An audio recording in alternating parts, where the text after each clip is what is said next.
Hello, madlang people! Good morning! Good morning, good morning, good morning! Mag-breakfast ta. Nga akong sudan. Ang ulam ko ay chicken feet. Ito oh. Chicken feet. Tapos meron akong ketchup. Meron ako dito tortang bilis. Yan.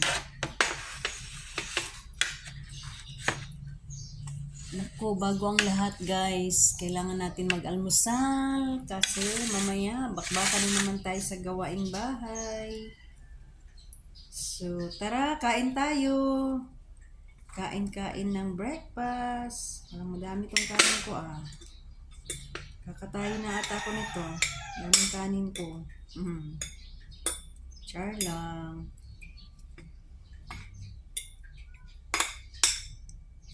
Actually, minsan yung aking almusal ay tanghalian na. So, pag nagkain ako ng marami ngayong umaga, hindi na ako mag-skip ako ng lunch. Hindi na ako kakain ng lunch pag madami akong nakaing breakfast. So, ang mahalaga, ang importante, kakain tayo ng breakfast kasi yun ang importante. Huwag mo sobrang diet guys kasi masama din yung sobrang diet. Kailangan, almusal talaga, kakain kayo. Kasi pag hindi, gaya ko, ang dami kong gagawin. Dalawang bahay ang aking nililinis. Pero actually, hindi naman araw-araw ko naglilinis. So, ano lang, sa isang linggo, 2 beses.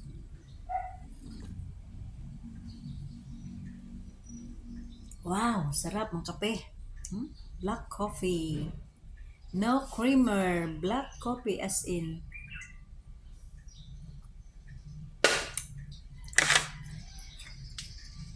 Gusto ko dito kasi tingnan mo, maliwanag ang ilaw. Parang naghahanap ako ng ganitong ilaw. Kasi bala ko sana, iawa ang Diyos next year, makakabili ako ng ganitong ilaw. Saan ko ba nabili to? Parang nabili ko to sa Ace Hardware. Parang gusto kong lagyan ng ganito or na lang. Parang isang na lang siya, isang bulb na lang ilalagay, ganyan. Doon sa bahay ng aking nanay sa aming probinsya.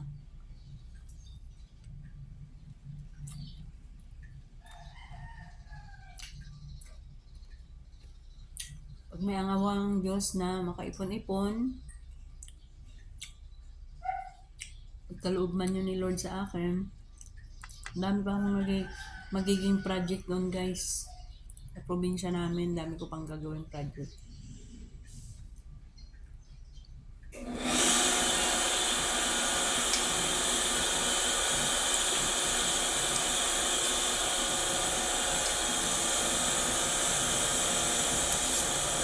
Parang mas masarap papakin yung dilis.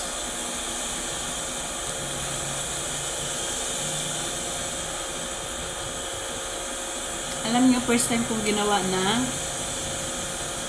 dilis, nilagyan ko ng breadcrumb. Masarap siya. Konting harina, tapos 2 itlog, tapos meron siyang tinadtad na bawang, sibuyas, tapos powder pepper, at saka salt lang nilagay ko dito.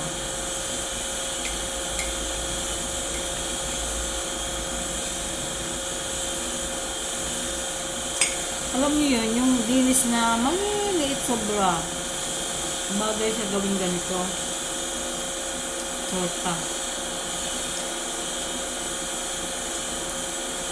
Kasi pag niluto mo yan ng ibang luto, hindi mo makita yung isda. Yung sobrang liit.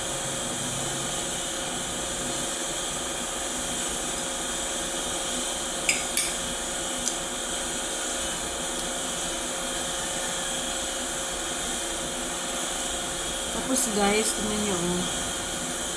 Hindi pa naka-manicure yung chicken feet. Hindi ko naputulan lahat ng kuko. May masarap siya. Sasarapan ng mga bata.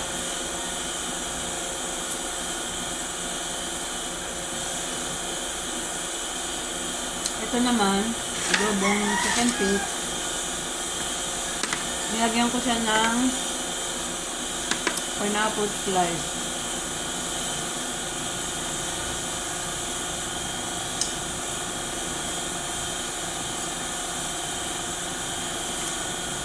Ito guys bigyan ko kayo ng tip paano mag-adobo.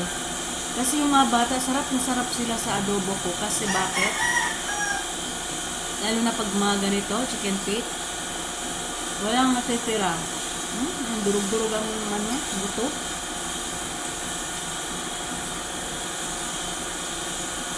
Kasi ito,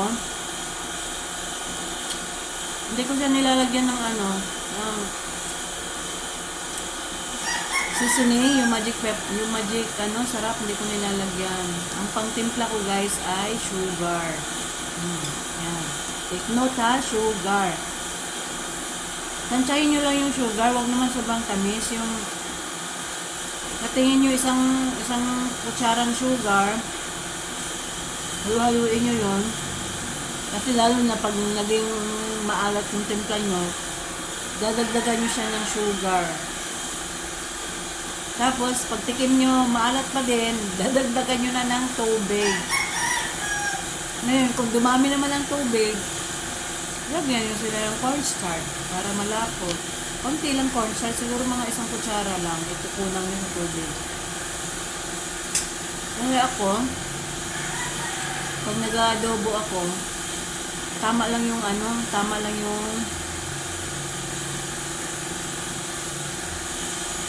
timpla. Hindi siya maalat, hindi rin man sobrang tamis. Yung parang nag-aagaw yung alat at tamis. Tapos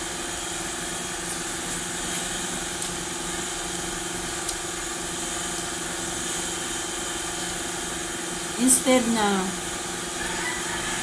na toyo ang nilagay ko dito, nilagyan ko siya ng Lea Perrin. Alam niyo po yung Lea Perrin, yung nasa bote? Yun, masarap yun sa adobo. Yun ang nilalagay ko lagi.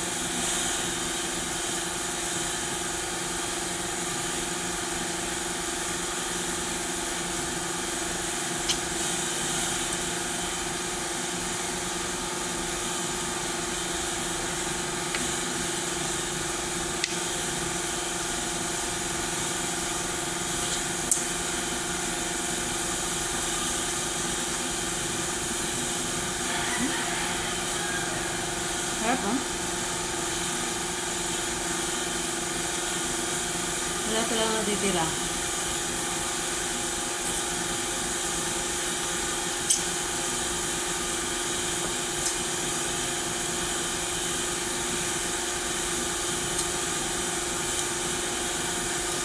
Tapos may kape.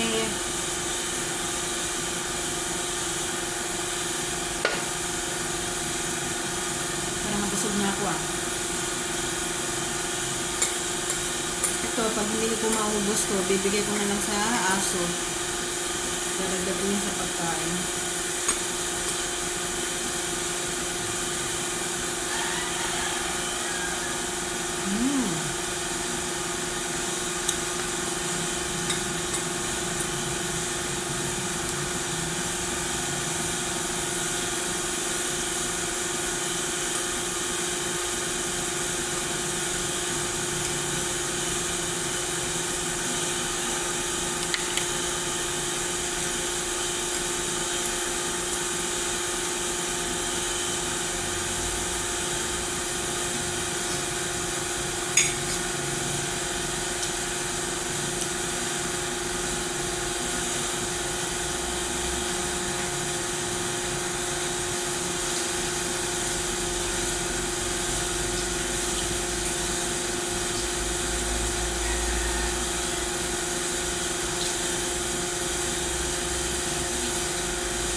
siya napupuno. Lagi yan maandar.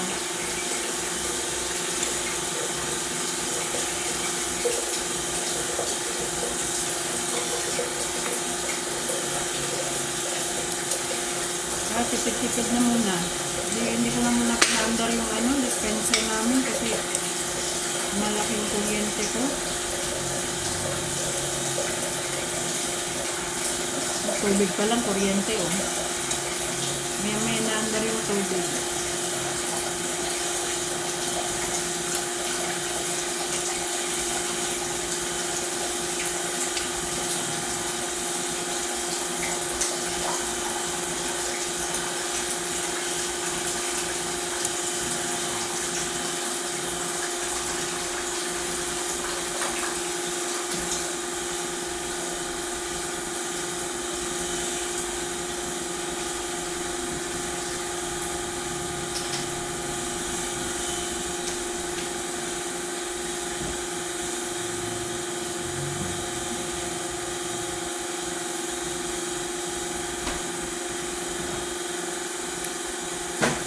Sa mga nanonood dyan, sana nag-almusal na kayo.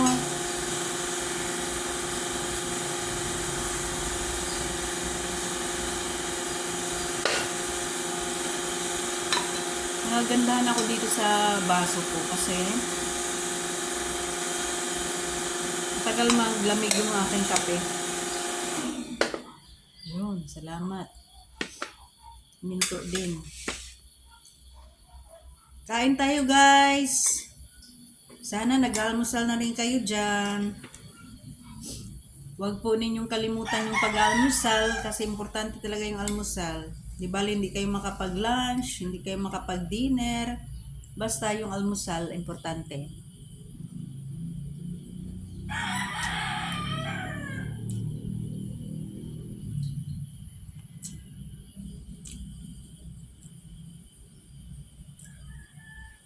Minsan naman,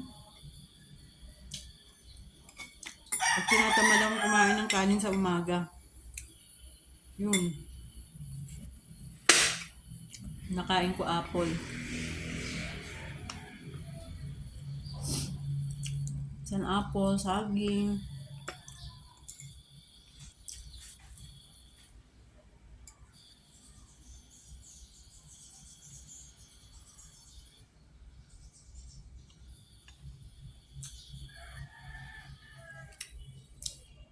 Ngayon pala, iniisip ko na kung anong yung pagkatapos kong kumain, iniisip ko kung ano pang gagawin ko.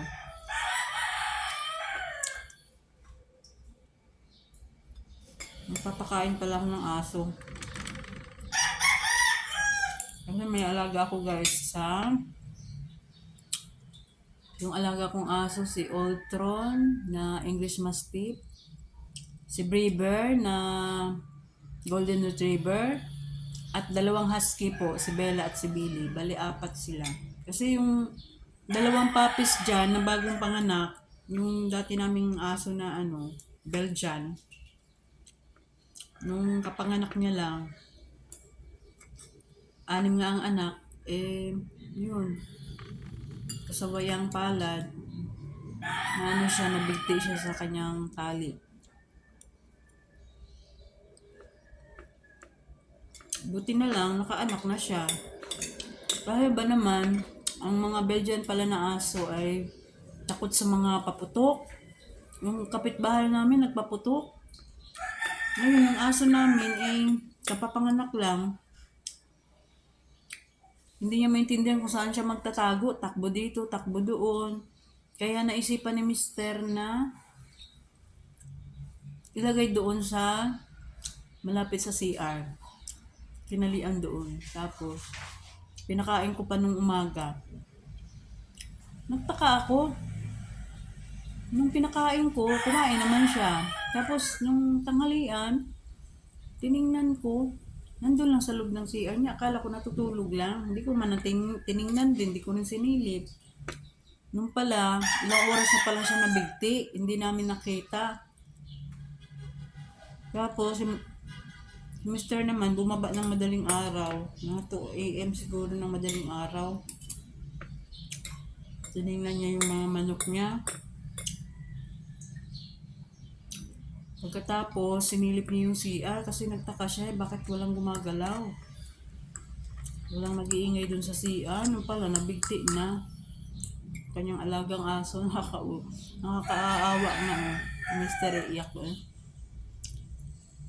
Iyak talaga siya kasi alaga niya yun eh. Biruin mo, from 2 months to hanggang nag 1 year sa kanya, nandito na. Siya nang talaga nagpalaki. Pero ako naman ang tagapakain. Hindi siya. Sa pag ganitong oras kasi, yung mga bata nasa school. Tapos, nasa trabaho yung iba. So, ako talaga naiiwan dito sa bahay.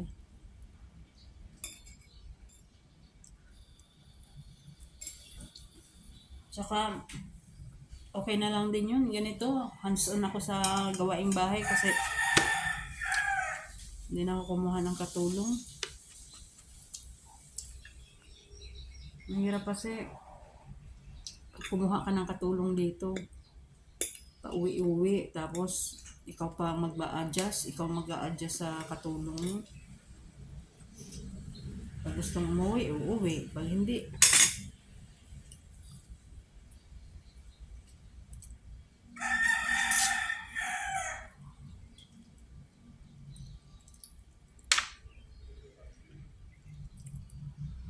nadala na kasi ako guys na kumain ng katulong dahil dati yung unang katulong kong kinuha sabi niya stay in tapos bumali ang pera sa akin.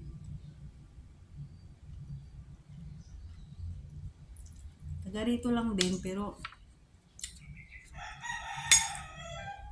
kung nang babanggitin yung pangalan, taga rito lang din siya kasi may mga anak siyang nag-aaral. Yun. Pag kailangan ng tuition, babali. Tapos, nagalit na yun yung asawa. Yung mga damit niya, utay-utay niya nang yung binabalik dun sa kanila. Sabi, stay in daw siya at dito matutulog. Sabi niya, yung mga damit niya, utay-utay niyang dinala dun sa kanila dahil yung asawa pala ay nagalit sa kanya.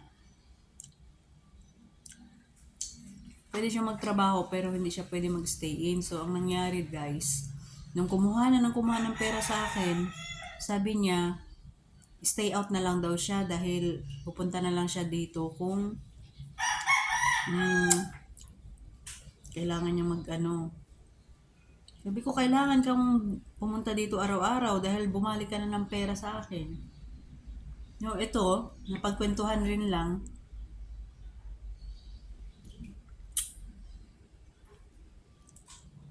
Yun. Tapos, kinabukasan, nung umuwi na sa kanila, kinabukasan, di na bumalik. Hindi ko alam kung anong nangyari. May bali sa akin ng 3,000. Kasi mula noon guys, hindi na muna ako kumuha ng katulong. Nadala na ako. Tapos, nung mga ilang ano naman,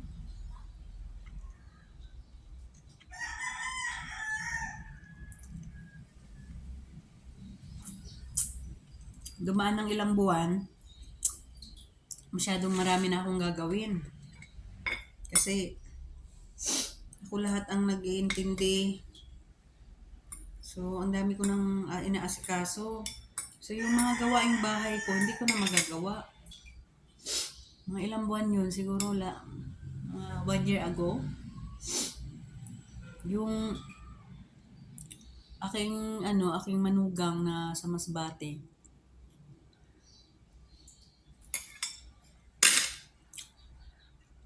Manugang ko sa Masbate.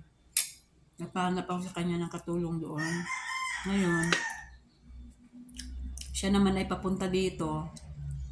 Sabi ko maghanap ka ng katulong at ang dami ko na kasing gagawin. May tindahan pa ako. Kasi mga gawaing bahay, maglaba, magluto, hindi ko na nagagawa. Mag-iintindi pa ng mga papel. Ako pa ang tagaluwas ng Maynila. Tapos ng time na yun, nagpahanap ako ng katulong sa kanya. Nakakita naman siya ng katulong. Ngayon sabi niya, Wala daw perang pamasahe. Ngayon, pinadala ko yung manugang ko ng pera, 2,000. Pamasahe at saka, ano, saka allowance, yung pangkain-kain niya. So, yung mga ilang araw na yun, dumating sila kasama yung katulong. Ito naman yung katulong. Hindi ko maalam ang background ng katulong na ito. Ma'am, okay naman. Okay naman siya, taga Masbate. Medyo may edad na siya, mga 30 plus. Okay naman siya, gawaing bahay. Luto, marunong din naman magluto. Linis, laba, ganyan. Ngayon, ito nakakatuwa. Talagang hindi talaga maswerte sa kasambahay. Nakakatuwa, bumali sa akin ng magkano ba yung lahat ang binali niya? 10,000. Yung pamasahe niya at saka yung allowance ko sa kanya, hindi ko na yung kinaltas. Parang paano ko na lang yun sa kanya. Tapos, bumali sa akin 5,000. Inadala sa asawa at kaya pala siya pumunta dito, naghanap ng trabaho kasi meron silang problema doon na meron silang lingguhan na hulugan, yung sa mga microfinance ba. Yun. Nagbali sa akin ng 5,000, tapos sunod naman ay 4,000, di 9,000 lahat. Ngayon, wala pa siyang isang buwan sa akin. Binali niya na yung sahod niya, ang kanyang monthly ay 5,000. Wala pa siyang isang buwan. Bumali siya ng 5,000, tapos 4,000, pinadala dun sa asawa at pangbayad sa hulog. Pambili din ang pagkain ng mga anak niya. May anak din siyang maliliit pa. Tapos yung asawa niya ay mangingisda.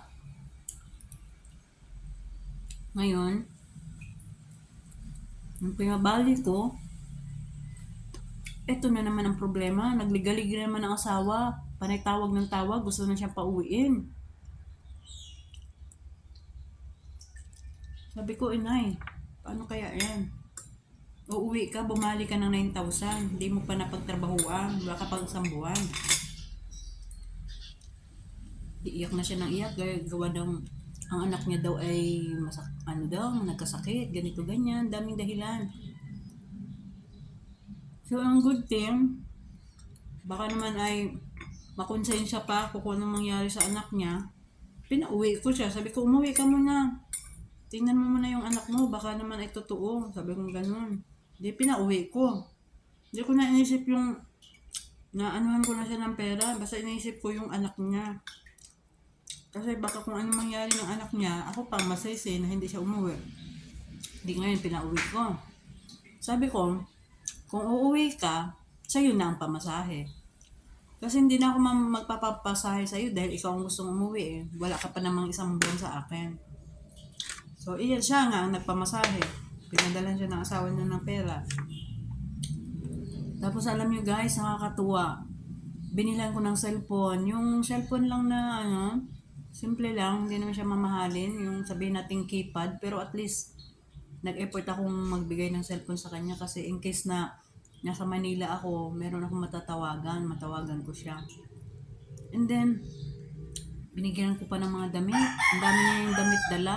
Siguro, nung umuwi siya dito, 2 damit lang ang dala niya. Nung pauwi niya siya doon sa Masbate, ang dami niya ng damit na dala. Isang bag ata ang dala niya. Tapos binigyan ko pa ng mga bag. Basta binilang ko siya ng lotion, mga personal na gamit niya, binilhan ko siya. Dahil wala pa siya ng isang buwan sa akin. So, yun.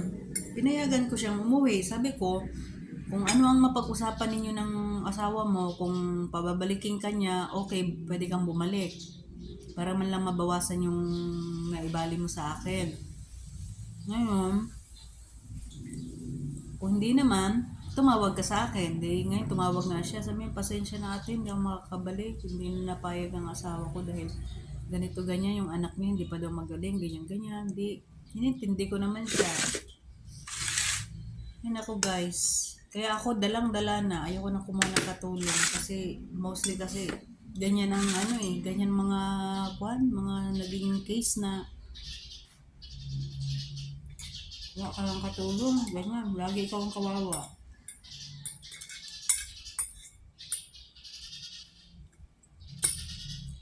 Dahil mo pang nabudol. Kaya, dami nang sasabi. Laki-laki daw ng bahay ko, wala daw akong katulong. Sabi ko, para ano pa ako kukuha ng katulong? Yung mga anak ko malalaki na. Tsaka, para naman mga anak ko, matuto sila sa gawaing bahay. Marunong magluto, maglaba, maglinis ng mga kwarto nila. Kaya yung lilinisin ko, yung dito lang. Yung mga kanila-kanilang kwarto ko sila na naglilinis. Luluto naman, marunong na sila magluto. Pag wala ako dito sa bahay, silang nagluluto. Kaya ang ginagawa ko dito guys, sa isang linggo, 2 beses ako naglilinis. Hindi ako araw-araw naglilinis. Kagaya niya, mga walis-walis lang. Yun, nagwawalis-walis ako. Walis-walis, tapos may makitang madumi, imamap mo saglit. Hindi naman talaga buong bahay lilinisin mo araw-araw. Kasi maubos yung oras mo. Or paglinggo o Sabado, yun, dyan lang ako nakakapaglinis. Nag-agyo-agyo. Kasi pag nakita mo ganito, pag makita mo may mga agyo na yan, ina-agyo ko na yan. Lahat, buong bahay yan na-agyo ko. Step by step. Pagkatapos dito maglinis, doon na naman sa kabila. Ganun lang. Bakit guys, sa ibang bansa, hindi naman usong mga katulong sa bahay. Kahit mga Pilipino doon, sila nang gumagawa ng gawaing bahay, hindi naman uso. Sa ibang bahay, sa ibang bansa hindi uso yung mga katulong sa bahay. Sila lang din. Kaya mostly doon, ang mga bata naging na sila, independent, matured, ganun. Kaya pwede naman nating adapt yun dito sa ating bansa, Pilipinas, na ganun, mga bata ay kailangan maging independent na sila. Marunong na silang yung mga bigyan mo sila ng mga schedule, mga task, kung anong gagawin ng isa. Kaya pag ako nandito sa bahay, ako nagpapakain ng aso. Pag wala naman silang pasok, sila. Pero mostly sa umaga ako nagpapakain. Ano ba to guys? Tapos na akong kumain. Ayan Saka kanta na kwento. Ang dami kong nakain. Ito Ito na natira Bigay ko na lang to sa pusa. Tinan mo, nabusog talaga ako. Kakikwento ng kakikwento. Naubos ko tuloy ang Kaya sabi ko kalahati lang kanin ang kainin ko. Naubos ko yung kanin. Mamayang tanghali guys, hindi na ako kakain ng kanin. So na lang ako. Yun, siguro kakain na lang ako ng macaroni. Yun na lang. Ang dami kong nakain. Parang yung kain ko parang tanghalian na So, paano guys? Have a nice Thursday and God bless you. Love you and keep watching guys. Bye!